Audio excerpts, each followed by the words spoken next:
Hey y'all, earlier in the Bible study stuff we were doing, I did some of Daniel while it was still not extremely hot outside.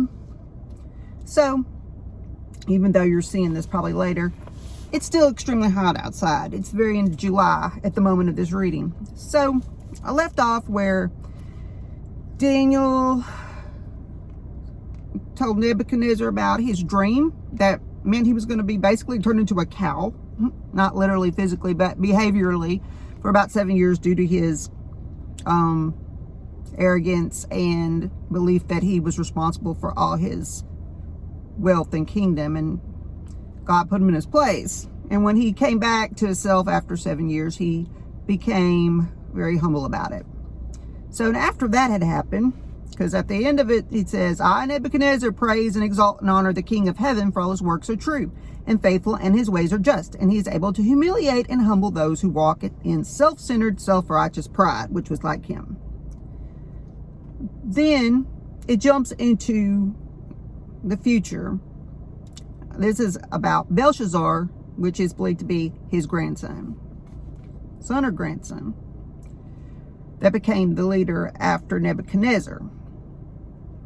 Belshazzar, the king, who was a descendant of Nebuchadnezzar, gave a great feast for 1,000 of his nobles, and he was drinking his wine in the presence of his thousands of guests. Balthasar is an Aramaic word that may also mean ancestor. That's a side note. Balthasar, as he tasted the wine, gave a command to bring the gold and silver vessels which his father, okay, so it is his son, Nebuchadnezzar, had taken out of the temple which was in Jerusalem, so that he and the king and his nobles, his wives, and his concubines might drink from them. The gold utensils, side note, had been used in the temple building itself, and silver utensils had originally been stored in the treasures of the house of God. And a concubine is kind of like a secondary wife, an extra. They had harems. They drank the wine and praised the gods of gold and silver, of bronze, iron, wood, and stone. Suddenly, the fingers of a man's hand appeared and began writing opposite the lampstand on a well-lit area of the plaster of the wall of the king's palace. And the king saw the part of the hand that did the writing. Then the king's face grew pale, and his thoughts alarmed him. The joints and muscles of his hips and back weakened, and his knees began knocking together. You ever get so scared or something so bad happens around you that you feel like you just turned into a noodle? And yeah. The king called aloud to bring in the enchanters, the magi, and the Chaldeans, who were master astrologers, and the diviners, fortune tellers. The king said to the wise men of Babylon, whoever can read this writing and explain its interpretation to me shall be clothed with purple, and have a chain of gold put around his neck, and have authority as the third ruler in the kingdom. Sounds a little familiar.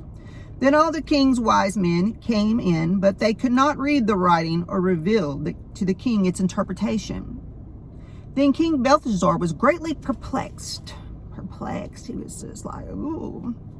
His face became even paler, and his nobles were bewildered and alarmed.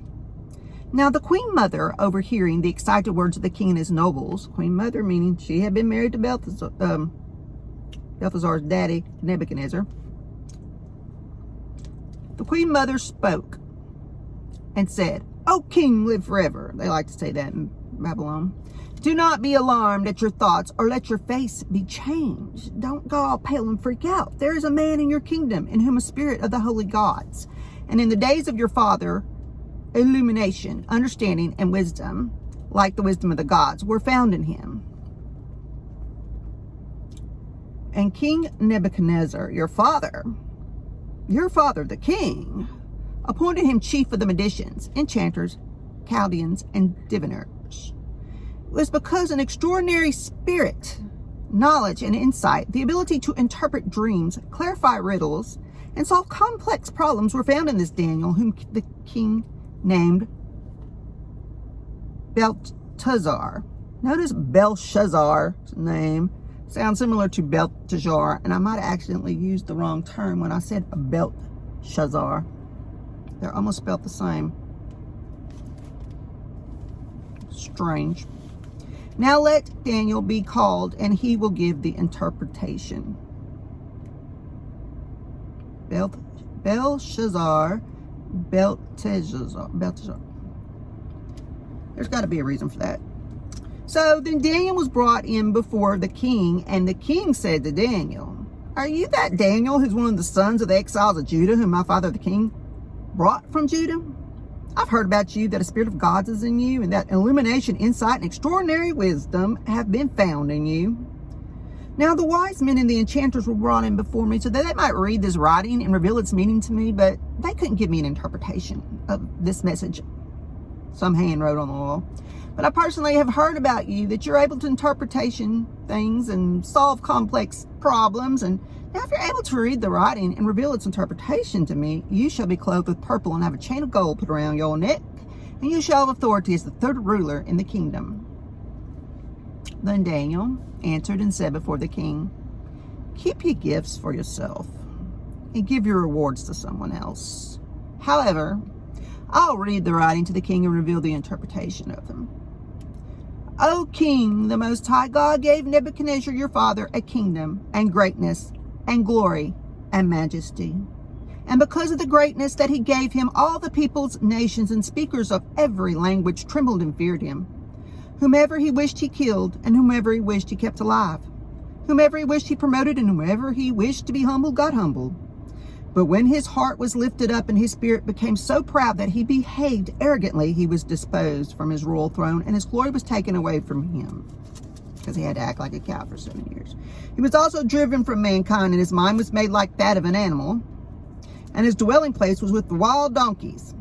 He was given grass to eat like cattle, and his body was wet with the dew of heaven, until he came to know without any doubt that the Most High God rules over the kingdom of mankind, and he appoints it to him whomever he wills.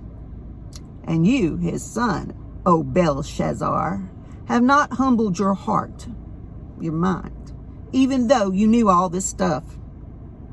And you have exalted yourself against the Lord of heaven and the vessels of his house. You've brought in here before you your nobles, your wives and concubines, and been drinking wine from them. And you've praised the gods of silver and gold, of bronze, iron, wood, and stone, which do not see or hear or understand. But the God who holds in his hand your breath of life and your ways, you have not honored and glorified, but have dishonored and defied. Then the hand was sent from the presence of the Most High God, and this inscription was written. This is the inscription that was written. Many, many, tekel upharsin, numbered, weighed, and divided. This is the interpretation of the message. Mene, God has numbered the days of your kingdom and put an end to it. Tekel, you have been weighed in the scales of righteousness and found deficient. Peres, your kingdom has been divided and given over to the Medes and Persians. Then Belshazzar gave the command, and Daniel was clothed with purple, and a chain of gold was put around his neck, and a proclamation concerning him was issued, declaring that he now had authority as the third ruler of the kingdom. During that same night, Belshazzar, the last Chaldean king, was slain by troops of the invading army. So Darius the Mede received the kingdom. He was about the age of 62.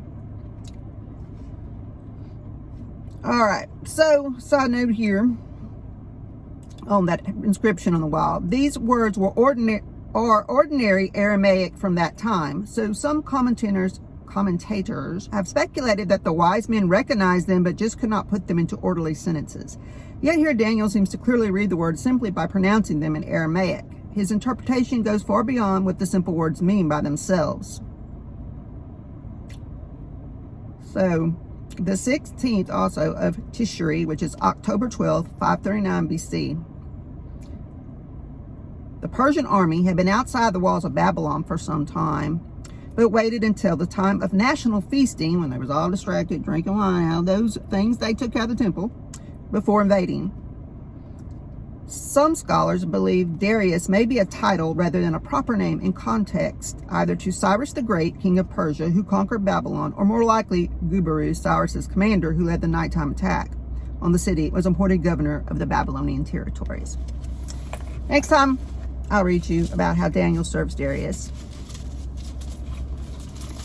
So, interesting how even in one generation, someone can be saved, amazingly saved by an amazing thing happening to them to get their attention, like as was with Nebuchadnezzar. And their son, having lived through all that, would still be a complete idiot, self-centered fool. Y'all have a great day. God bless.